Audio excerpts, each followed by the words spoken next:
All this financial stuff, all the structure stuff is really so that you can wake up happy and go to sleep peaceful.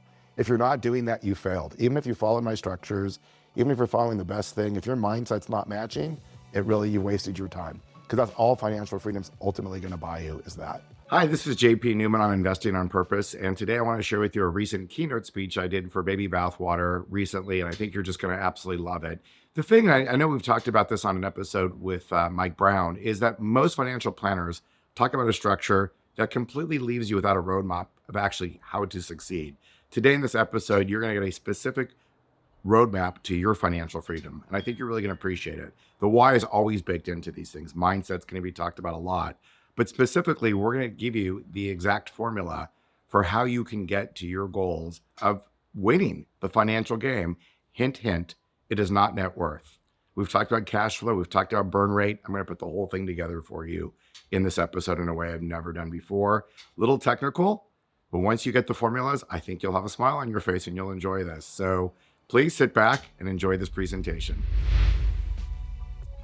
How do you build a solid foundation now that'll ensure your long-term safety? And most importantly, your safety, as you guys know, is your money, but it's your peace of mind. So there's really two components to that. It's like, how do I keep my money safe? How do I do wealth preservation? And I'll teach you the structures, but we're also going to talk about mindset today. And what is the mindset that's going to keep you there? I don't care if you're on your third company or if you're just starting out, you want to do rentals.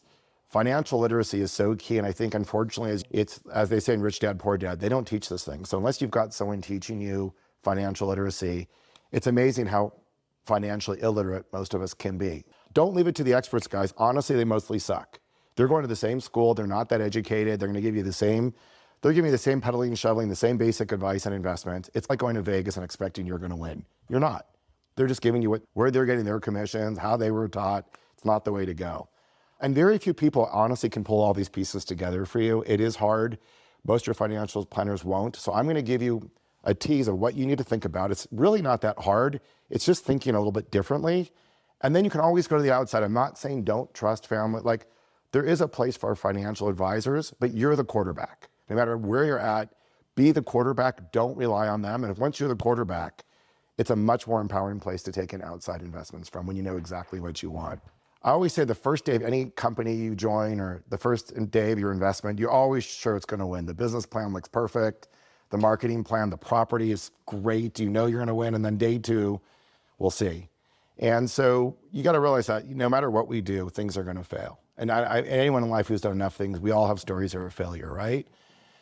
And so for me, it's really the first time where like, it's back to the days of high interest rates. My expenses have tripled on my deals. All of a sudden, for the first time in the last 12 years, my properties can't support, the income is not supporting the expenses because payments are triple when your interest rates go to 7. Property insurance has doubled and tripled if you can even get property insurance. It's really simple, guys. It's a business. There's income and expense. And for the first time, expenses are more than income on a lot of my properties. And by the way, this is nationwide. This is not me. And when people say, are we going to be okay, which we can talk about market forecast, the dam is cracking right now, guys. I don't know. I'm not saying it's blood in the streets. I can tell you the dam is cracking because when I talk to my colleagues, we're all in the same place. So when the bank says, let's keep raising your rates and we're saying there's no money, Judgment Day is here. And what it looks like, it's going to depend on Fed policy and all kinds of fun stuff. But that's a whole different topic for another time. Let's see here. I'm going to tell you, like, I remain really bullish. I love cycle change. I don't love it right now because unfortunately, we're going to lose some money. Investors are going to lose money with me right now. Not all my properties, but some of them will lose money. And we have to just accept the fact that you invested 2 years, properties are 20% less, guys. None of us are God. We're all pieces of God, but we're not God. So macroeconomics, you can't, if it's 7% and all these things have tripled, no matter what you do, there's just so much you can do. And so it's really hard to deal with loss. And at the same time, though, in a cycle change, there's always opportunity. And it's like destruction, and then comes creation. And I'm already looking, as a founder, at creation. I'm already like, fuck yeah. My mind is already 2 years ahead. I'm actually spending most of my time, like, my partners, like I call it save the mothership, do everything you can to protect the properties and strategy and make sure that these properties are full and they're running, that anything we can control, we can do. My mind's 2 years out. I want to have as much money as possible raised because I know it's coming and it's going to be really fun. But to basically be in that space where you're saying, hey, I'm looking 2 years out. I could not have done this if I didn't build a personal fortress and my company fortress, because again, look, I can be sued. Thank God I've never been sued. It can happen. No one is immune from these things. Sour grapes, people, you could have done something magical. I can't. I can only do what I can do. And so having company structures and personal structures, then I can sleep at night. I can have that peace and I can have that creativity, because my mind is spending literally 80% of my time, unless my partners need me, I'm already on to the next thing because I'm so excited. But again, that only comes with structure. To be able to act, respond, and work through the fear and problems so that I can take advantage of the market. At the same time, I have to manage it and to create and hopefully double the size of my company, which is actually what I'm looking to do in the next cycle. I'm looking to add about another 300 to 400 million of AU equity under management in the next cycle. And again, what's the most important thing? Wake up happy and go to sleep peaceful. That should really be your goal, guys. If you write one thing down from this, all this financial stuff, all the structure stuff is really so that you can wake up happy and go to sleep peaceful. If you're not doing that, you failed. Even if you follow my structures, even if you're following the best thing, if your mindset's not matching, you wasted your time. Because that's all financial freedom's ultimately gonna buy you, is that. So step one is you gotta know what you want and you gotta plan for it. And that sounds so simple, but as many of you guys know, when I ask people, especially on my podcast, like a lot of people when I mentor them, they just go off on what they think they want. I wanna have $1 million by the time I'm 30. I'm like, why? What's the $1 million for? What are you gonna do with it? And most people, when I answer the question, probably especially younger people, maybe more people in this room are more thoughtful, they really don't know. There's no attachment to the why and the money. I think it's really important to really know what you really value and what brings you joy to your core, and then you have to plan for it. But you can't make a plan if you don't even know what you're planning for. What's the vision? How do you know when you win? How do you know when you're there? And for most people, I find they just keep wanting to do another business, or I'm gonna double this. And I can tell you, like in my own personal career, I'm good. If nothing else happens, I'm good. I've had so much fun. I like where I'm at. I've built a structure, can always make more money. It's still fun, so I'm doing it. The minute it's not fun, fuck it. And that's a great place to be in, because I live by this. It's like when you see these pictures, whether it's bathwater or community centered, like all these things that I do, I love. Being here with you guys, I love this, because my value is heart-centered servant leaders, and being in communities with heart-centered servant leaders is my jam. So I'm exactly in my jam at this very moment. And speaking, I'm not shy. I'd love to speak and hopefully educate. And again, I would say to you guys, for those of you who know that, great. If you don't know it, there's Simon Sinek, or my whole podcast is about tickling out your true why. So if you know it, but don't really know it, you'll know it when it comes down to an emotion. As long as it's a thing, like I wanna do it because I wanna make people happy, that's not it. Why do you wanna make people happy? What is the core emotion that you're trying to solve for in your life and your spiritual journey? And then you've hit it. If you guys wanna talk about this offsite, or I can help you if you're not there yet, or if you're not at that emotion, please try to get to your emotion with that. Step two, how much is it gonna cost? What is the burn rate to live the life you wanna live? And again, I love what Tom Wheelwright, what he says, like a lot of people, they're actually pretty simple lives. And Tom Wheelwright said this to me, and I'll never forget it. He said, most people can be very wealthy by making between $250,000 and $1 million a year. For most people, it's really hard to spend more than $1 million a year if you actually think about it. It's pretty hard to do. And he said, JP, I have a question to ask you. I said, what's that? He said, do you want a crazy ass wine collection? I said, nah, not really. He goes, that's good. Then you can live in that 250 to 1 million. JP, do you want a yacht? Do you want a yacht and a helicopter? I'm like, no, that's not me. Oh, that's good. Because if you did, that's another level. JP, do you want another wife? No, I'm not looking to get divorced right now. I'm good. He's, oh, yeah, you're that 250 to $1 million guy. But he's like, as soon as you want a new house, a bigger boat, like there is another level, and that's 2 to 20 million a year. And then there's the super wealthy. It really comes that simple. And I really appreciated that guidance from him. I challenge you guys, if you don't want some of those bigger things, $1 million or 250, somewhere depending where you're at in your life, is you can't spend more than that. And I thought that was really interesting. I think about that. Also, the other thing is a total misnomer that when I really meet with wealthy people, I look at a lot of people's financials.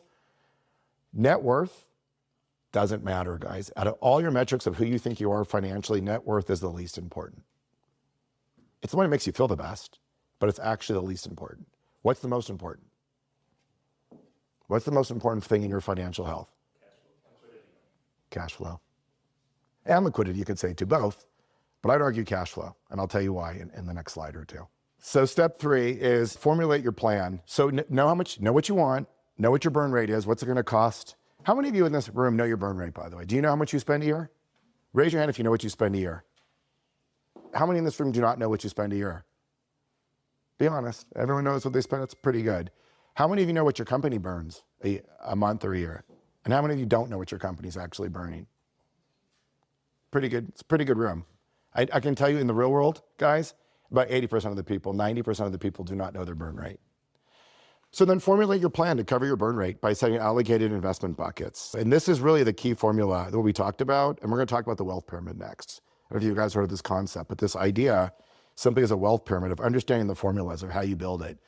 So whether you're building to 250, let's say you say, I really, for what I want, can do this for 250 a year.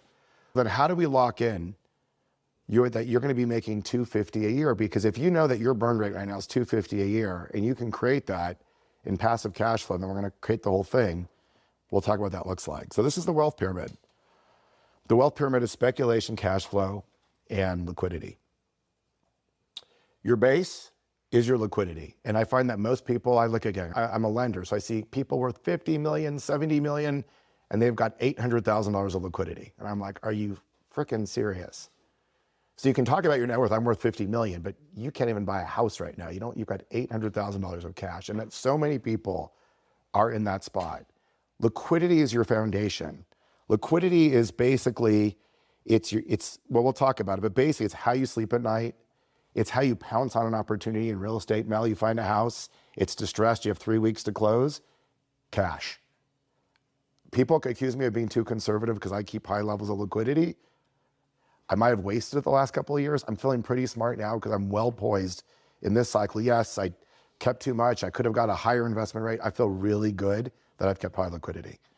I know you guys all like formulas, so let me give you a little formula. Actually, let me take you through the thing and I'll take you through formulas. So cash flow is to cover your burn rate. And guess what happens when you cover your burn rate, guys? You know what you want in life, you fill up your burn rate, and now your cash flow's covering your burn rate. What did you do? You just won the game. You won the game. That is the game. It's that simple. Think about it. At that point, your life is an option. If passive income is taking care of you and all your things, everything is optional. You can completely go from that place of creativity, impact, and what have you. And I think most people don't know that's winning the game, but it absolutely is. And by the way, it takes time. And by the way, for me, like in my own journey, I keep spending more money. My kids want to go to the most expensive colleges, and thank God we can do that. But so those cash flow needs change. But it's really fun because for me, I'm like a goal nerd. So it's, oh, cool. I get to like now up that 10% and figure out, reallocate. Formulas, guys, your liquidity should be 4x your cash flow. And I'll tell you why. So let's just go back to the 250 example. Let's say your goal is to make 250 passive cash flow. Besides all the reasons why I told you, why you want to be basically 4x. So in this case, you'd want to have $1 million of liquidity. Why do you want $1 million of liquidity? For a couple of reasons. The conservative reason is, if you know your burn rate's 250, that gives you 4 years. If there's a disruption to your business, a lawsuit, anything crazy, you get to sleep, you get to have that peace at night because you have 4 years of powder. I know these financial planners are like, it's good to have 6 to 12 months worth of powder. I call BS on that, not for you guys, not for where you're at. You're not a corporate employee. You really want to build your liquidity. I like 4x as if your burn rate's $1 million. I think it's great to have $4 million of liquidity. And by the way, when we say liquidity, guys, I'm not talking cash on the mattress. We're going to talk on the next slide of what you can do with the money. There's cash management, all kinds of fun things. So the money's not sitting stagnant. You're just not aiming for things that just drain you, that you can't get to. So you want liquidity. Is basically just cash you can get to. Speculation, guys, there are so many sexy deals out there, and I wouldn't tell you not to do them. We're gonna talk about all our friends. I'm sure we've got a series. I could share with you 3 deals right now, guys, I'm completely excited about. Some are gonna move humanity forward, but they're Series A and what have you. And I have a bucket for them. We're gonna talk about it. But if you're doing this right, why not spend 5 to 10% and call it your money that it's not gonna change your life. You're gonna sleep well at night. And guess what? What's really fun is, for all of us as entrepreneurs, I love storytelling, and I love, if Shane has a new hotel that's like just amazing, and let's just say it's like untested, he's gonna try something new, organic gardens in the lobby, whatever he's gonna do, like, I wanna have some access, because I trust him, it's really fun, And some of those are going to hit and some of them don't, but you don't get emotional about it at that point because you know where it fits into your financial thing. And so I love having money that I'm not attached to because I know if I do 15 of these, one or two are going to hit and I'm going to have fun in the meantime. So let's look, this is how I allocate here. So I simply do 1 through 5. It's really simple, guys. My risk, I just take things risk through 1 through 5. So I have a low risk, low to moderate risk. So low risk, if you look at it, would be liquidity and cash flow. That's where I'm managing things from. And it's, call it 1 to 2 risk. And if you look at what's in there, it's all cash management, savings, bonds, treasuries, debt funds, loans to people that I trust, index funds that pay, like highly liquid. That's really like 1 to 2. And if you look at my allocation across my net worth, it's about 30% of my cash is just in that really boring stuff. And let me tell you why. If you look at the bottom of the slide, it says, what am I solving for? And I always have started early on, what's my overall plan? In my world, I'm trying to solve for 8%. So between all my high risk, all my things, all my real estate, I'm actually only trying to get to 8%. You know why? Because I make my big money in my business. If I can combine a property, I can double my money in my property. So all I need to do here is not screw this up. So if I can grow my money at 8%, I can take some risk here. I can get some boring treasuries here at 5. It really doesn't matter. I actually track my reinvestment rate across my portfolio. How many in the room track their reinvestment rate across? How many of you have a reinvestment rate across your portfolio? You know exactly what you're trying to earn. Okay. I would really say, and by the way, you can pick and it can change every year. I would say get to the point, because I can only tell you, people accuse me of being conservative. Hollis might say, dude, I'm younger than you. I want to hit a little harder on the wealth accumulation. I'm going for a 12. I've got good friends. I think 8's too conservative. There's no right answer here, guys. I'm just telling you what mine is at this point. My point is, for me at this point, don't lose money if I can. Try, and I still will, but try not to lose too much money. And if I can grow it at 8, I've got this great business called real estate where I can make a ton of it in. So just leave my own real estate, leave my own control for that, and just manage your money. Make sense? Hey, I hope you're enjoying the show. And if you are, just know a lot of this content comes from my day job at thrivefp.com that underwrites this entire show. If you're interested in learning more about purpose-driven investment opportunities where success and sustainability and purpose come together, check out thrivefp.com. Now back to the show. So that's so having your reinvestment rate. So if you look at like number 3, it's still in the liquidity cash flow. I call it low to moderate risk, predictable cash flow, multifamily apartments, triple net. Any kind of triple net, industrial. I don't like office right now, obviously. Stocks, certain stocks that have dividends that you feel are just boring stocks. That certainly could be a low to moderate depending on what stock you choose. Storage units, RV parks, second trustee loans. So they're a little riskier, but they pay more. So like right now, I'm in a bunch of second TDs. They pay me 12%. So my debt funds right now are paying like, let's see, my own debt funds pay 9.2 right now. So I make about 9 on first. I make about 12 on seconds. It's cool. And that's still low to moderate to me. When you start to go like in between your liquidity and cash flow, and let's say buckets 4 through 5 are speculation, I think 3 and 4 moderate of in between. It's not speculation, but it's not true liquidity and cash flow. And that would be like development. Any kind of development, guys. If you're building something, it's not like speculation, but tell you what it is. But it doesn't necessarily have to be speculation. I say B and C equity rounds. I love doing them in small amounts, but it's not, if it's the right company, it's not necessarily speculation, but it's not cash flow. So it really is out of my goal, and it really doesn't help me with my reinvestment rate of 8%. So if you look at my allocation, as I mentioned, so 30% in low, 40% is low to moderate. So there you guys look at that. 70% of what I invest in is really boring. Super boring. I like boring because I can make it up as an entrepreneur. So if you look, I put about 20% in, I like B and C rounds. I love equity because I love supporting people. And because of people like you, I come across really cool deals and I like to participate in them. Then I really say moderate to high is 4 and 5. So what would I call it? And if you look at speculation for me, let's say it's about 5 to 7.5% of my portfolio. What do I consider moderate? Series A and some Series B rounds, depending what the tech is or what it is that I'm investing in. Lending money to friends in trouble. That's always a fun one. You do it out of love. If they're really good people, sometimes you'll get paid back. Senior centers in real estate, I've been clobbered on. COVID took me out. I've never seen a market depreciate so fast, but you had the perfect storm of, I got into the senior business COVID killed half my clients. Expenses tripled. It was like you couldn't watch things slide faster. So like in the market right now, they're highly speculative. They'll come back, but like literally the world was decimated by COVID. And we all know that people who are the most fragile died at the highest rate. So that's just an example of 4 years ago, I would have told you that senior would have been in my low to moderate. So it moved from low to speculation at this point, because you can buy them now for cheap. So they can move around, right? Buckets move around. And so then what I consider high, like it's less than 2.5, is angel investing in companies with complicated business plans that you don't fully understand, but you're betting on the idea or the person. How many of us could say you've done that before? I know I have all the time. There's no wealth manager, if you're worth less than $100 million right now, no wealth manager even knows this. And if you're worth more than 100 million, they still most likely do not know this. Because I've tested so many software programs and all these great experts, they don't do this. I had to figure this out. I do have a personal CFO who quarterly reports to me on my portfolio, and that is a luxury at this point. It is so empowering to know that cash flow. See, by the way, I'm not at my goal because my goal keeps getting higher because my kids are spending too much. But I get quarterly reports on how I'm doing. I'm getting a little closer. I get a little setback. I can see. You guys probably know this if you invest with the big guys, institutions. Those statements, they don't want you to know what you're making. They make it so hard, inception to date, what you made 5 years ago. They don't really want you to know these facts because you might pull out, especially stocks. Like I find the Brown Advisories, all those big companies, I dare you to look at your statement and tell me what you made this year. I dare you. It is so hard. So I actually have somebody call them or figure it out. So it just gives me, and after all the software of all these wealthy people, you know what works best? Microsoft Excel.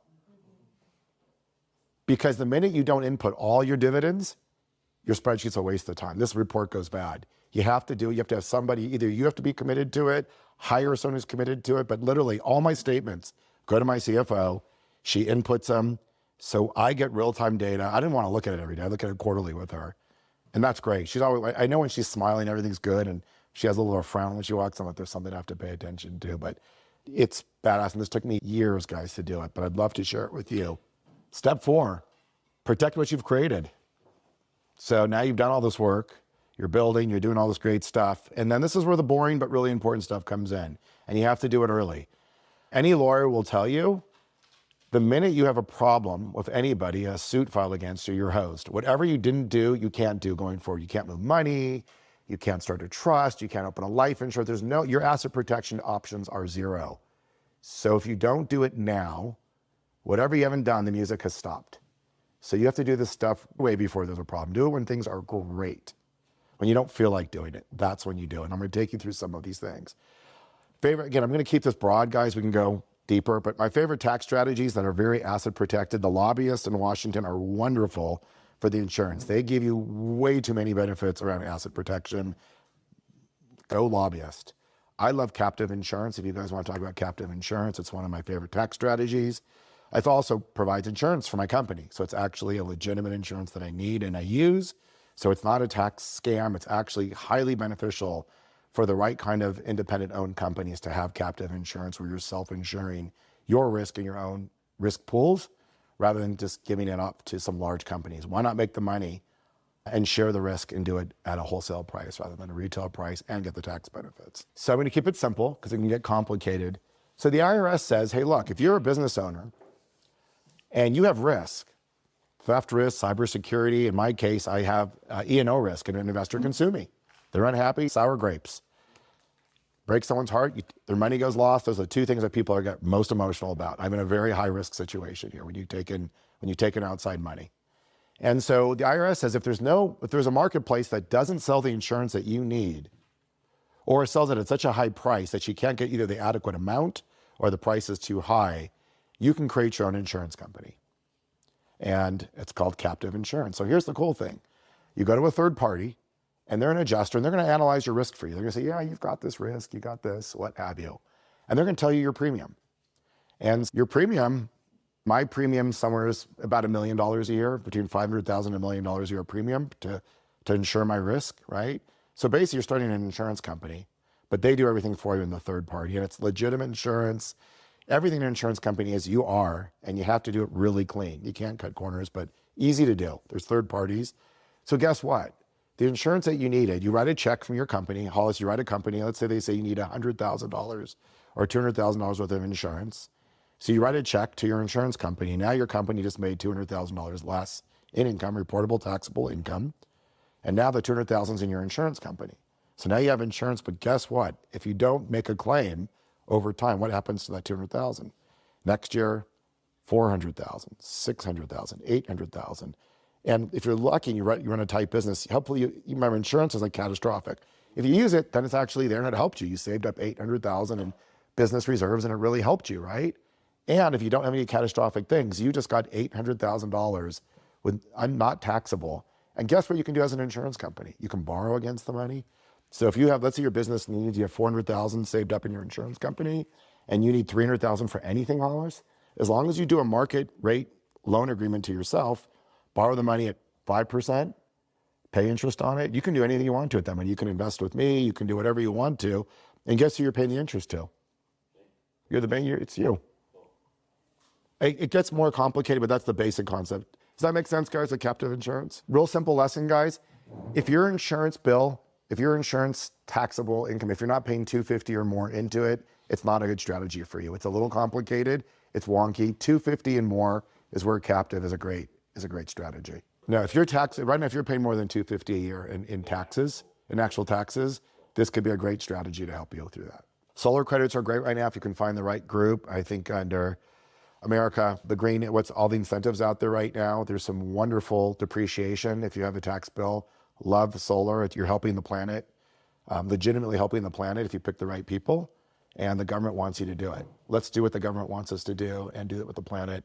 And great tax, I'm going to save the details, but it's worth looking into. And OZ, opportunity zones, bringing jobs to the right parts of the country where it's underrepresented. Great way. Also, the government wants you to do that. Great to do. Wonderful tax strategies. Just keep this in mind. If you don't want to hold an investment for 10 years, opportunity zones aren't for you. They are absolutely 10 to 12 year long-term holds. Otherwise, don't do that. Life insurance. How many of you have life insurance in the room? There are some wonderful things. I'm sure if Kevin's been here or Kevin White's been here or Tim Powers spoke, there are wonderful things within whole life that if you start in your 30s and your 40s are wonderful, most powerful weapon you can have for asset protection. I won't go into the details now, but it's the craziest thing. Like captive, you pay in your policies and you way overpay them. So the money sits there with the life insurance company. It's no longer in your name. You just paid it, but it's your money. But it's not on your balance sheet. It's completely 100% asset protected. You can borrow against it. Right now, if I want to borrow, in fact, I'll tell you guys what I'm doing right now. So I've got a pretty good line of credit because here's what the life insurance company says. Shit, what's my collateral? JP's paid in all this cash for the last 20 years, last 9 years. He's paying all this cash. If he flakes on me, I've got cash from him. He's overpaid his life insurance policies. Currently I can borrow money at 4.9%. That's on anything. Tomorrow I could call and have any amount of money within that amount of money that I've saved at 4.9%. That life insurance money, I could literally at 5 o'clock today have all my money like that quickly. That's how fast they'll lend you the money. Yeah, because they want to lend you your money. That's what insurance companies do. They invest in things, they lend money. So yeah, it's that easy to do it. And these are big companies. These are like, this is Pacific Life. This isn't some. And here's the thing to write down about insurance. I'm going to keep this high level. Whole life insurance has the biggest commissions to their brokers out of anything you could possibly buy. More than a car, more than a house. They are outrageous commissions, like 20%. So you think, oh, I'm putting $100,000 in my insurance. You've given up $20,000 day one. That broker is going to get 20 grand of your money unless better. Do not be a fool. You guys know with time value of money, if you're investing 80 and you put in 100, it's going to take you years to get back to your original investment. It is 100% negotiable, and you can get it almost down to zero if you know what you're doing. Great ways for asset protection and long-term planning, family and insurance trust. Again, all insurance company lobbyists, great, important vehicles for family and trust. There's more trust than you can think of. Great ways to protect so you don't have to go backwards. So here's the balance, guys. And I think that this is where Instagram and all these, I won't name names, but all these real estate experts say I pay zero tax or I'm 100% asset protected. It's theoretically true, but not true. Like I have to balance, I've got a lot of asset protection. I've got life insurance. I've got irrevocable family trust. I've got lots of buckets. I've got my captive insurance, which is 100% asset protected. And guess what? I still have to be bankable. I can't hide everything. You gotta have money. So it's not, there's no such thing as being bulletproof, but you gotta find that balance between, gosh, if things got really nasty and somebody just had a vendetta against me, do I have enough in my asset protection boxes through these methods that I can protect my family and still live? I'm very much about protecting my family. In fact, like, that's my instinct. I will protect, like all you guys, I will ferociously protect my family and their livelihood, that we never have to be in a situation where we're not sleeping. So that, there's no formula, that's you. The last thing, guys, that my dad taught me at a young age, personal guarantees on anything, even if it seems like you can't lose, it's really low, don't do them. Just don't do them. Unless, like, just don't do them.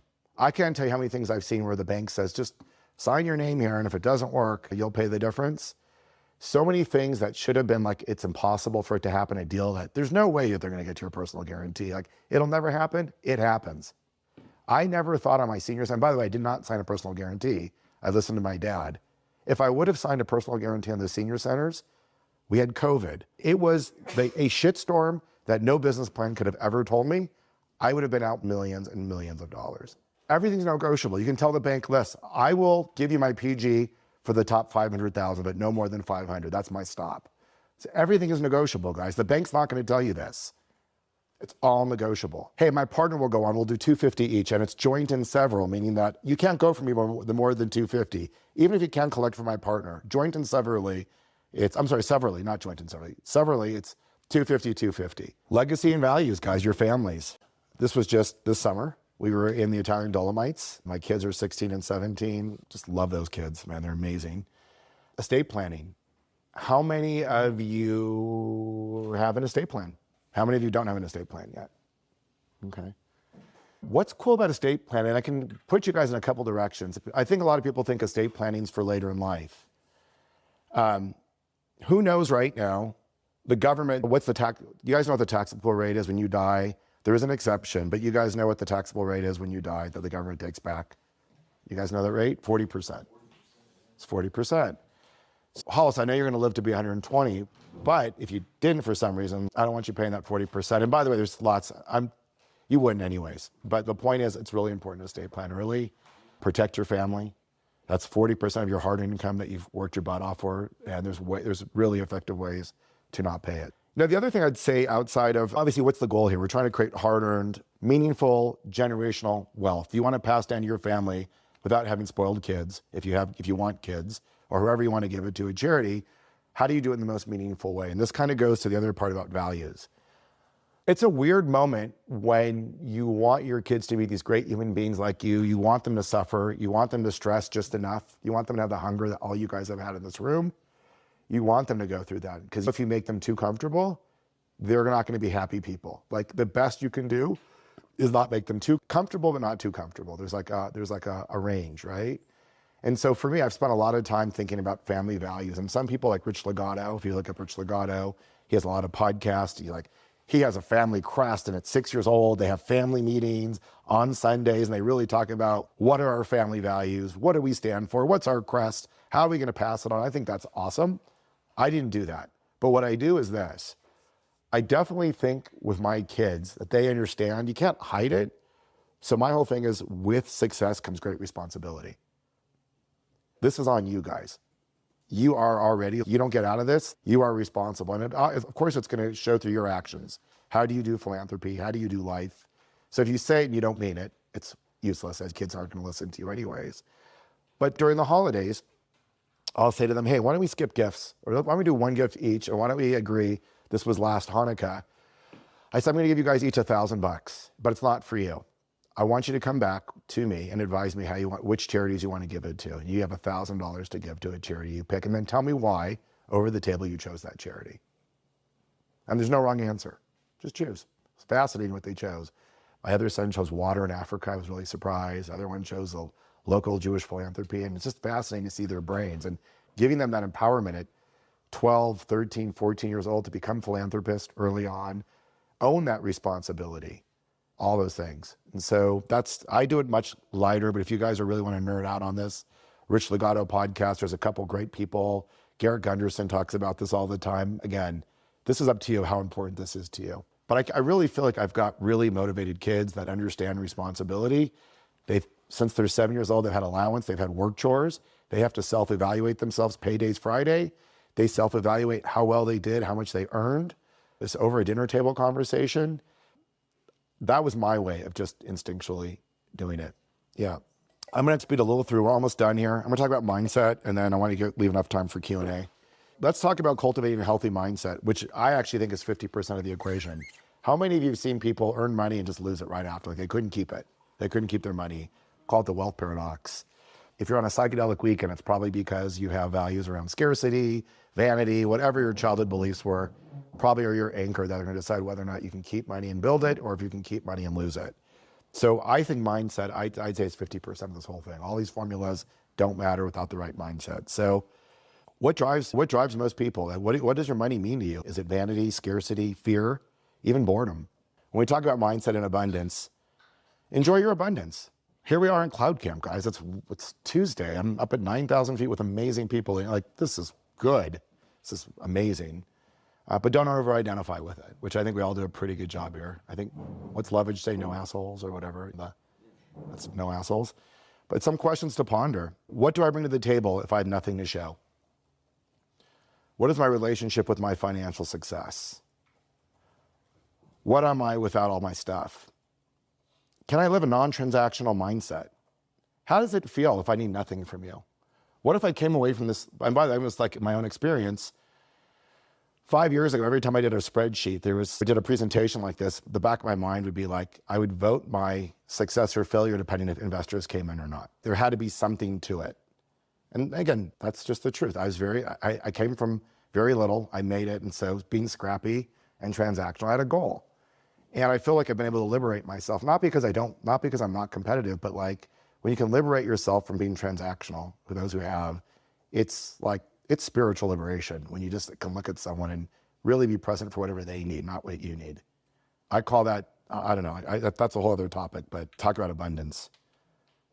So what does mindset look like for me in my 50s? And this is, Hollis, to your point about looking forward and going backward. You guys ever read Chip Conley? He talks about the first summit and the second summit. Have you guys heard about this in life? You have two summits. Your first summit is wealth building. Tackle that, your goals. You hit that first summit, your pinnacle, you did it, you sweated, you had sleepless nights. And your second summit, hopefully, and by the way, it's not an age thing, typically depending where you've made your money, in your 30s, 40s, or 50s, or 60s, your second summit is really more about how do you pay it forward. Servant leadership is a lot of what the second summit's about. So like for me at this point, like my mindset is we're all just humans doing the best we can. I try to use my good fortune, my luck, and skills. There's definitely skills too, and my lot in life. I'm an American, was born at this time, got to ride the best economic cycle of maybe history to serve something bigger than just me and my family. This is just for me. Humbleness. People, it's weird. I've had people come up to me and they're like, I had no idea you had money, or I thought you were broke, or I didn't know you had money, or I just I saw your Instagram, I had no, and it's not that I try to be humble because that's blah. But I think it's a spiritual practice for me, reminding myself that I'm just a human and I'm here to serve and be kind and leave this place better than I found it. And I still have an ego and I still catch myself. To tell you I've liberated myself from my identity around money would be an absolute lie. There's still part of me that's asking myself those same questions continually as a spiritual practice. What am I without my money?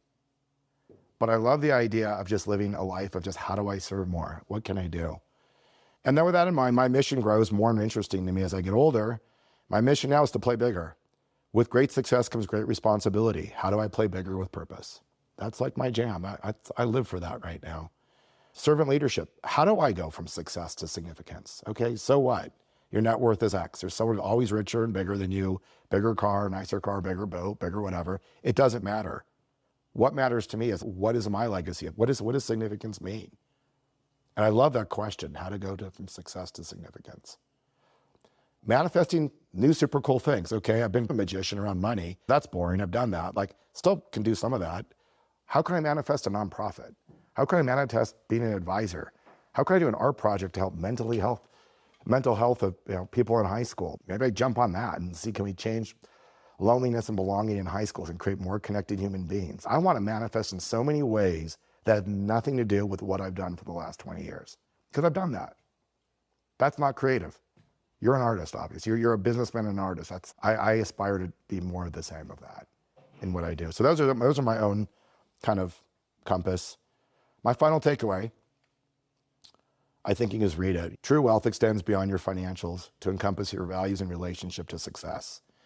It's essential to define wealth in terms of your own contributions, values, and your real identity rather than just your financial resources. And we'll go to Q&A. I would say you can do them both at the same time, but if there's a ratio, that's the rough ratio. And by the way, that's a conservative ratio. You can do 3x. Like there's none of this, these are my ratios I'm giving you. I tend to be conservative. I don't want to start over. I just don't. I'm having too much fun. It could be, you could say 3x. It just depends where you're in life, but I think you can do them both at the same time. So as you're accumulating money in your savings account and you're investing, just think about as you're investing, the bucket that's going to create cash flow for you. I think a lot of people make the mistake and invest in things. 5 years is a long time, guys, with no money. If you're in some business that's supposed to a development of a hotel, unless it's changed, it's much faster, of course, and the returns are better. But it may have a place in your portfolio, but for me, I don't want to go 5 years generally with most of my money and wait, is it going to fill up? What's the market? What's the economy going to be like? And not just hotels, anything. Like development is just, it's harder.